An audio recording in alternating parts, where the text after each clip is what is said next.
So, we've seen now 4 different models of success, and it's clear that, with all of the right incentives, the right partnership, the right trust, that this can be done. 2 models in which you had end-to-end, research and development, discovery all the way to regulatory and launch, and a model focused on, you would think, a company wouldn't be focused on that, but a company focusing on health system strengthening, that it's not just about dumping medicines, but it's also about having accountability in market, to make that happen. And then a novel model for incentivizing the private partners to sort of participate in the global health arena. So we've seen 4 different models, but what occurred to me as I was listening to each of your presentations took me back to the first presentation this morning, Peter Singer's presentation, about SDG 17, which is partnership plus impact creates trust. And, and so it seems like all of you have had this multi-sectoral partnerships, and that has had impact and is creating trust. Now, it can't have been easy, right? You must have had challenges. What were your top challenges and how did you solve them? Anybody, we don't have to go in order. Anybody who wants to jump in, jump in. I'm not sure. Yeah, just help, yeah. I'm not sure I'm going to totally answer the question, but I think a lot of people were skeptical about whether an organization, especially an organization like MSF, that's been particularly outspoken and for, I would argue, good reason, about the challenges with the current biomedical innovation system. Yeah. That an organization like that could give birth to an organization that could not actually function without engaging with partners. I myself was a skeptic, and I was with MSF when we created DNDi. I have a long 16-plus year history with MSF, so I'm kind of the infidel in the room. But I do think that that there were years there at the beginning of trying to build the scientific legitimacy of DNDi. I think MMV probably had that as a major task initially as well, which by definition meant we had to attract people who knew what they were doing, which meant, because as a society we've decided it's good and okay that drug discovery and development capacity rests almost exclusively with the private sector. We could we could argue whether that's a good decision, but we've sort of collectively made that decision, so we had to attract people from the biotech, the pharmaceutical industry, of course also academia. So in a way, DNDi was this experiment in could we figure out a way to overcome the distrust, or actually to have a healthy amount of distrust, actually, I would say, but find a way to kind of create a practical outcome for patients that everybody agreed was, where we were headed. I don't actually agree that we have shared goals necessarily. I'm, again, an infidel in the room in that sense. I don't necessarily believe, like Sir George, in this shared value stuff. I find it very kind of neoliberal. But at the end of the day, it seems like all of you, I didn't even ask you about metrics, but all of you, basically, you didn't say it in those words, but the metrics for all of you was lives saved. Yeah. And so that is a shared goal. It is a shared goal, but there are many other interests that compete on the road to that shared goal. Yep. And we should just be explicit about that rather than pretend that it doesn't exist. So I think the thing that has helped us to overcome the distrust, or to work constructively with the distrust, you might say, is a real scientific partnership, agreement on the vision, where we're going, real clarity about the rules of the game, including intellectual property management, licensing conditions, difficult things, and of course, some ability to actually cooperate in practice in a virtual, collaborative, and global way, which is not easy. Anybody else want to comment? Yeah. If I could just add a little bit to that. I think any organization that's 20 years old will go through changes itself. So I think the challenge for MMV, and I wasn't there at the beginning, was that it started very much as a funding organization, not really having internal scientific expertise. And what we struggled with, I think, over the years is that as MMV started to transform, is the partners who've been with us from the beginning didn't really understand that. So for us, it was a struggle to be taken seriously, essentially, to be taken seriously as a scientist and as someone who is a drug development professional who has come out of pharma. And just because we're 90 people located in an office space outside of Geneva Airport, doesn't mean that we can't put together a drug development plan and actually your pipeline deliver. looks impressive, yeah. Yes, so I think it's a lot of that as as the organizations transform and keeping in touch of how the two partners actually evolve their organizations. That's great. Rebecca? Yeah. So I did elaborate on the trust issue, which I think is still a very, very big challenge. But I think also some of the expectations that NGOs are going to solve the whole problem, or that pharma is going to solve the whole problem. Some of those unrealistic expectations can actually be a challenge as well. There are many, many other sectors out there that can help resolve some of these global health challenges. So I would, really just encourage us to sort of just broaden the mindset and sort of look to other, sectors to help. But I'm just really saying that this is a problem that maybe a tech company or maybe even a logistics company but actually have some pretty easy, fixes to. So just sort of broadening that mindset, I think, is important. Natasha? I would just say that I think one of the challenges for us too was, working on R&D is not what Gavi does, and so and I think that was also something that we knew that we had a role to play, and I think it was a challenge, I think, to really move in that direction, because again, what we do is, we fund vaccines that already exist, not ones that don't. And so I think that was a challenge that obviously was overcome because I think the need was so great, and because of our ability and what we do, I think it was something that was seen as something that Gavi could really contribute to. That's great. That's excellent. Questions from the audience? Yes. I think there's one coming around to you. Great, thank you very much. So I had the pleasure of being part of a funding partner, working with Rebecca and with DNDi, and I can say that that's a fantastic experience, a very different one from much of the work that we would be involved in, and it changed the funding partner as it evolved the process, and it's perfectly clear that we wouldn't be where we are with visceral leishmaniasis or in prospect now with HAT without those processes.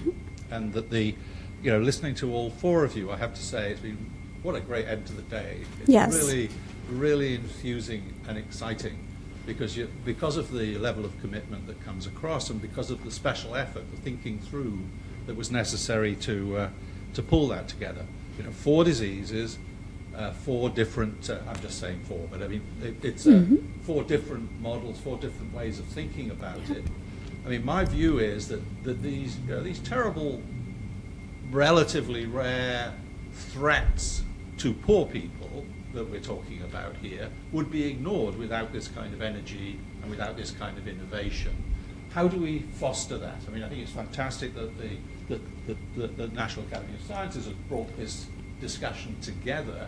How do we sustain that? That would be my question. That's a great question, because it's scalability and sustainability, because those are the two challenges. Panelists? Okay, who do I call upon first? Okay.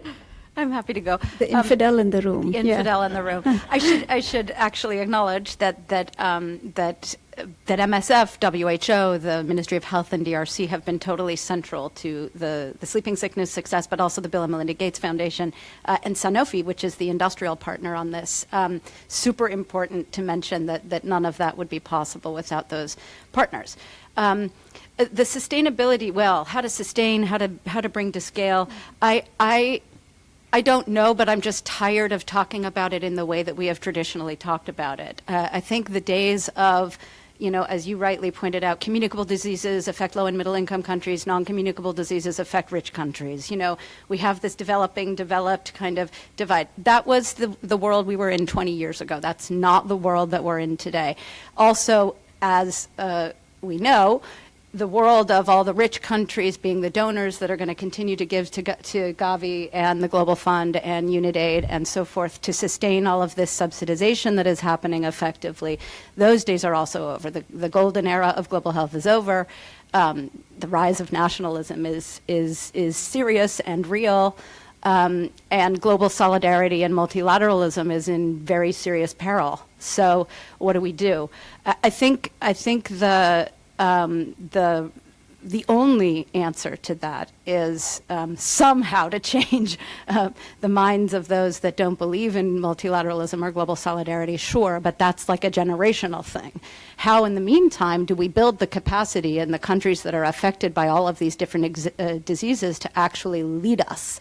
And not have this recipient donor mindset that we have had for so long. I think that is the only answer to the sustainability question, but it puts middle income countries in an impossible situation in the short term that is not fair.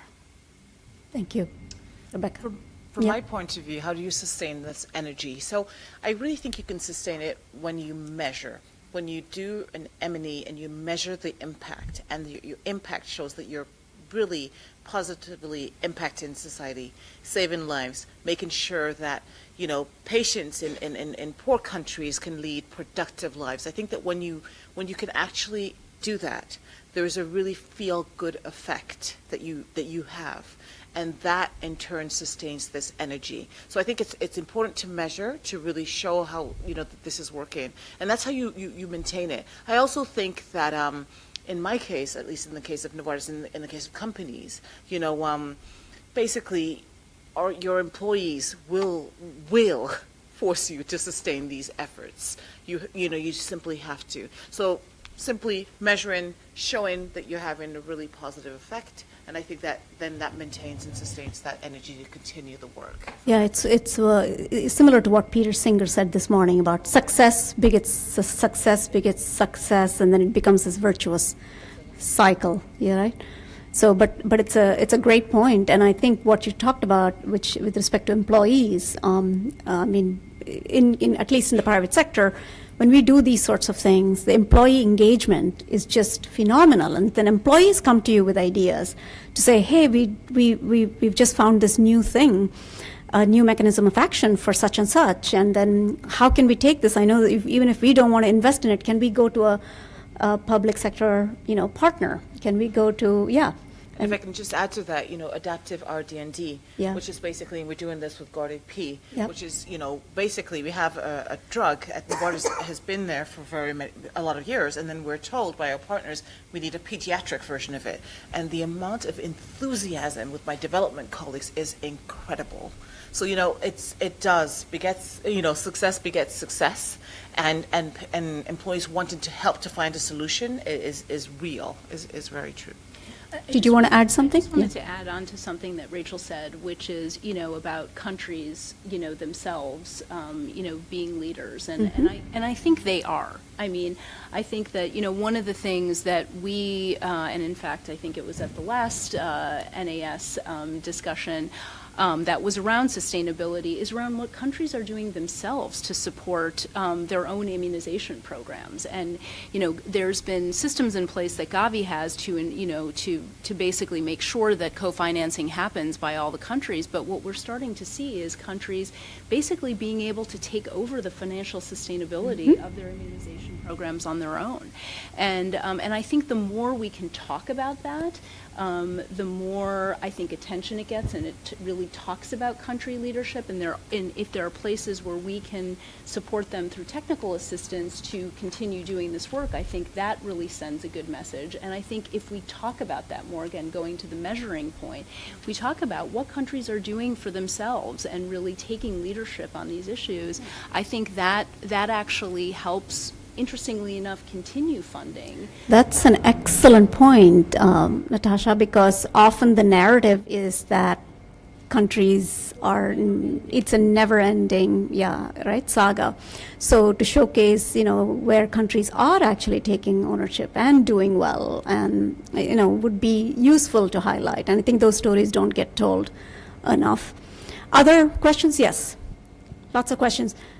First over there, and then you. Yes, and then. First, it's really great to end the day with a women-only panel. Secondly, reconforting that all of your examples showed the key role way from WHO's play in it. Then also thank you for showing the complexity, and for Rachel for just showing it's not that everybody always agrees with everybody. So let's have that honesty. And I mean the complexity is well illustrated. Currently we're doing experimental Ebola vaccine in civil war area in eastern Congo. Mm-hmm. And that we need always the reality check for those. My question would bounce back on what Rachel was saying. We shouldn't ask middle income countries just to come in as donors, but they're 3/4 of humanity. In your experience, what steps are needed to get them into the picture of those public-private partnerships? It's a great question, and I hardly would have time to describe it. I'll maybe just give one example. So we work a lot historically on neglected tropical diseases, but actually, as you know very well, the model of DNDi has evolved to include, for example, developing pediatric formulations of antiretrovirals and actually developing affordable direct-acting antivirals for hepatitis C, which, as you know, we have a very full research pipeline, an incredible set of breakthroughs. Paradigm-shifting technologies available that a handful of people only can access because of the price. So we've been working with the Malaysian Ministry of Health, which I'll remind you is a founding partner of DNDi and sits on our governing board, and have been working with them to try to, first of all, develop kind of novel clinical trials for a compound that was sitting on a pharma sort of shelf that is an NS5A inhibitor like the ones that Gilead and AbbVie have on the market. And it wasn't going to be developed because everybody had done the math and decided, well, Gilead and AbbVie are dominating the market, so this one won't go anywhere. So we're trying to develop that in combination with sofosbuvir, and it's the Malaysian Ministry of Health that, first of all, actually helped basically finance the clinical trials in partnership with DNDi and the companies that we're working with. They have, I know, again, I'll be the infidel in the room, issued a compulsory license to overcome the patent barrier on sofosbuvir, which is a very real barrier in that setting, and is now talking about whatever products they wind up actually using in their national program, talking about scaling up access to direct-acting antivirals and ultimately, of course, eliminating hepatitis C in Malaysia, which is the dream. Here they had a clear stake because they could not afford and were excluded from all of the voluntary licensing agreements that existed from the companies that dominate the market. Sorry, it could go on and on, but I mean, they had a vested interest. They had the innovation capacity, actually, but nobody was bothering to use it. They were ready to put money, and they understood that ultimately it would save them money by having more affordable combinations of treatments that will cure this disease that, like 5 years, 10 years ago, we were treating with crap. So so I don't know what the lessons are from that, but it's been an incredible experience for us to see that level of public leadership potentially sort of transform the way in which R&D was done, R&D for access, actually. Great example. So we are at 5:08, and we have a commitment to end at 5:15. So I think the next question was over here. Let me echo Don and say what a wonderful way to end today, that the positive energy that has come from these four about things that can be done, and I really would like to congratulate you on this. One question I would ask is this. Many people have said that one of the ways to elevate these problems to a high level in the public domain is how you frame it. And one of the ingredients of framing is to have political entrepreneurs or champions. So the question I would ask, in your for experiences, has the presence of a political entrepreneur been useful in elevating this level of success you've achieved? What do you mean by political? Champions. At any level? Yep. Yes, Yep. I would like to respond to that. Yeah. Go Very- ahead. Yeah. Very clearly, we have had the political entrepreneurs within Novartis that have really, really clearly supported these programs. This has been very, very important. As we look to get into the innovative finances space, which is a space that I'm very fully engaged in right now, I am looking for those political entrepreneurs within the company, but definitely, whether it be from Dan Viseller or to now our new CEO, Vas, there's a clear leadership and that's a clear political champion at the very top of the company that is really encouraging us to go in this direction. The counterpart, you could argue what happens when that political champion disappears, and of course we get that question on a regular basis. I would argue that with this generation of employees in Novartis, even if that political champion disappears, we will continue the movement of access. Yeah, if I could add to that, same at Johnson & Johnson, we have as our chief scientific officer somebody who started his career in Africa and spent his entire lifetime, still spends his entire lifetime wanting to, take HIV out of this earth. But that sort of champion, but there are many people like that across the entire organization, which goes back to this, again, the other false narrative that within private sector, we all sit around talking about, how to make a profit. In fact, it's absolutely not the case. It's a lot of how do we save lives, what do we do? A lot of scientists and doctors, as well as, other entrepreneurs who are doing that. And so any other comments from, yeah. Going to add that to say thank you for those champions within the pharma industry, because it's really critical to how MMV engages with pharma. But I just also wanted to add that we see the same sort of championship at our donors level. So it's important to find people who believe in the cause, and for us in malaria in particular. Mm-hmm. Yes.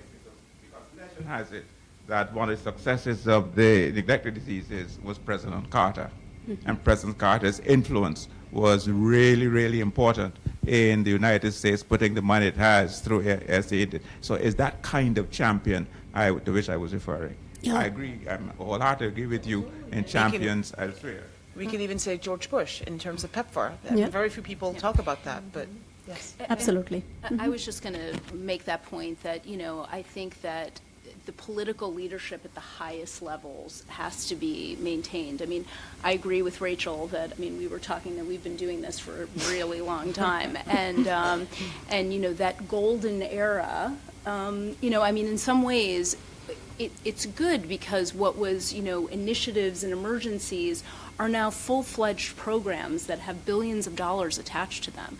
But the fact is those dollars, they need to be fought for every single year. And, we are living in times that are, difficult, and budgets are tight everywhere. And I think that, showing these sorts of results, showing the impact that, in the long run, it's really not very big dollars, right? Showing the kind of impact they have on people around the world and what that means for a government themselves and how that, promotes their own foreign policy and, assistance. I think that's really critical. And I think as difficult as that is right now, I still, I have faith that we're still seeing funding going to these important initiatives, and it's really incumbent upon all of us to continue to highlight, the very impactful work that's going on in global health. Okay. Yeah, I couldn't agree more. There's no way any of this happens without the the Carters and the Bushes and the Bills and Melindas and the Roy Vageloses and all of it, right? But I think we never really had that in neglected tropical diseases. Dawn, we can argue, but we never really had that. And yet we've had some tremendous successes. So I know you know this more than anyone, but I would argue that the political entrepreneurs, in the case of sleeping sickness, for example, I think it's nameless kind of doctors and nurses. But I mean, one that I'll name is Dr. Victor Conde, who's been really the lead investigator in DRC from the Ministry of Health, who's called the father of sleeping sickness in DRC, who nobody knows his name. Nobody will ever know his name, but it's been slow and steady for decades fighting for this. And finally, tomorrow, we hope, that we have a little film called Dr. Conde's Dream. That kind of political entrepreneurship is not recognized. It won't make headlines. It won't get tweeted. But we would not be where we are without that kind of political entrepreneur either. So let's all make a commitment to tweet it out tomorrow once you announce your news. Congratulations. I know there was one last question. Yes, over there. The time, I'll make it quick. Is this on? Here's the question, and I just want to say one other thing. But the question is, do you see a role for the Sustainable Development Goals and the financing for development process and our access to ministers of finance through that sort of highly visible global process as helping to catalyze more adoption of cutting-edge partnerships? And just to back up real quick, I work at the United Nations Foundation. I'm Ilza Melngailis, and I found, the panel today was really inspiring, and it was also a bit depressing because I sit in the epicenter of partnerships. I work with leading companies every day, and I sort of felt like with the B2B partnerships and industry partnerships that this is all just taking off. And clearly, as the last panel stated, in the realm of health, we have a long way to go, unfortunately. And there were so many references to trust and so on today. So my question is, how can organizations like us at the UN Foundation work through the UN, with the UN, for the UN, to help really accelerate global uptake of these kinds of cutting-edge best practices? Thanks. Go ahead. Anybody wants to go? How about Natasha? You take a first crack this time. So, I mean, look, I think the idea, your first point about, working with ministers of finance it's critical. We at Gavi are actually doing quite a lot of that, and we happen to be lucky that our board chair is the former finance minister of Nigeria, so, we have a good conduit to do that. But look, I think when we're talking about, making that financial space for these things, it's really the ministers of finance that, hold the strings. And so it's critical to not only be working with the ministries of health, but to also be working with the finance ministries to ensure that there is domestic, because, you've got to make a choice, and ensuring that that domestic financing is available for these critical issues, it has to be done. Anybody else? Yeah. I think there's obviously a role for ministries of finance, and I think the SDGs and, in fact, universal health coverage and so forth, they're all useful frameworks for, describing the umbrella under which, or the thing we're all kind of moving towards. I have personal views about how valuable they really are, but I understand why they're important. I think though that sometimes in this conversation we start to think about public-private partnerships as an end in themselves, which they just are not. Absolutely. And I worry about that sometimes. And I want to refer back to what Soji said and what Sir George said: clarity of purpose and kind of reverse engineering success. The only reason we're doing this is because it has impact, not because we sort of have some ideological reason that we like, or some do, but I would argue that most of us are here because it's just the only effective way to do what we need to do to deliver for the people that we're here to deliver for. So it isn't some kind of neoliberal thing about we should all just work nicely together. It's because we have to have an impact. And so I think that clarity, if you can help us provide that kind of clarity in discussions about multi-sectoral engagement, I think it would be great. Yeah, I think impact, and also a sense of urgency that I think each of your examples showed that there was either a market failure or there was something else going on, an Ebola outbreak. There was a sense of urgency, a burning platform that brought even people who may distrust each other to the table together to work together. And so how can we create that kind of a burning platform for those diseases and for those illnesses that across the world that is, I think, one of the keys. And I think what we will discuss tomorrow is that here amongst ourselves, we're still talking amongst ourselves, and we're still part of the same community, and we don't need to convince each other. Who we need to convince are the people outside of this room and people who are not part of this community. And so we'll talk about that tomorrow, because that's where we need to do a lot more work. Any closing remarks from each of you? Maybe a tweet? a short. I think the short. Yeah, the only closing remark I would say is, if you're going to be working in partnership with private sector, that it be a true partnership where, each member has a place at the table, and that it's genuine, that it's authentic. That's the only parting words I would give, because I think if it's genuine, then you really get the best out of each other, and you really get to very, very positive outcomes. So candid discussions, trust, and really looking at different partners as equals, I think, is extremely important. Thank you. Thank you all for a very engaging discussion. Thank you to the panelists. Extraordinarily inspiring way to end the day, as many have said. And Clarion, may I turn it over to you? I'm not going to summarize any of the themes from today, because we'll do that tomorrow morning in the interest of time. Leave it to Clarion. Close us out.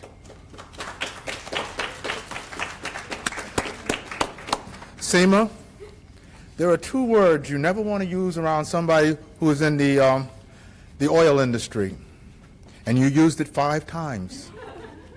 Those words are burning platform. Okay? So I just want you to know that was not lost on me. Okay? What a way to end the day. You have heard you've heard discussions starting with Dr. Singer, who said it really boils down to trust. When he looks at the landscape, it turns out, who can you trust? And how can you detect that? You heard from Dr. Brink, my hero. I've said it before and I'll say it again. Someone who stood within the private industry and was able to take that or extract that and use it in a broader audience. You heard a group earlier under Ms. Valdez talk about one thing. They knew themselves. They knew themselves. If I had a dream, and I always admire when I worked for Bruce Wilkerson, and I'd like to brag that I was on the team that selected him to come to CMMB. He had sort of a schizophrenic existence. He really understood the hands-on, yet at a level that few people do, but he also had the big picture. What I would ask, as you look at what we discussed today in our 2 venues, what are the incentives and what has deterred you? Looking at that with the vision of what you've heard today, with the insight, with your sort of MRI, CT of working in a group, how are you flavored? What do you bring less bias to the table? Can you bring less bias? Do you know more about yourself now? Okay? Can you, if you had a big dream, 40 years ago I was doing trypanosomiasis research, okay? And I had one dream in life to see, okay? And that was, I wanted my Africa to be the breadbasket for the world. That's what I hoped for. So I don't, when I look at what I see here, I don't see frustration. I see people defining the landscape of what the problems are in this venue. This is not meant to stay here. This is to migrate out. This is for you to pre-work a meeting. If you have a meeting, if you're going someplace, to make sure every person who is a player at that meeting has an insight. It's about, yes, metrics, but it's also about, I've said it before, health impact assessments, tools that you can use, that you can share with everyone.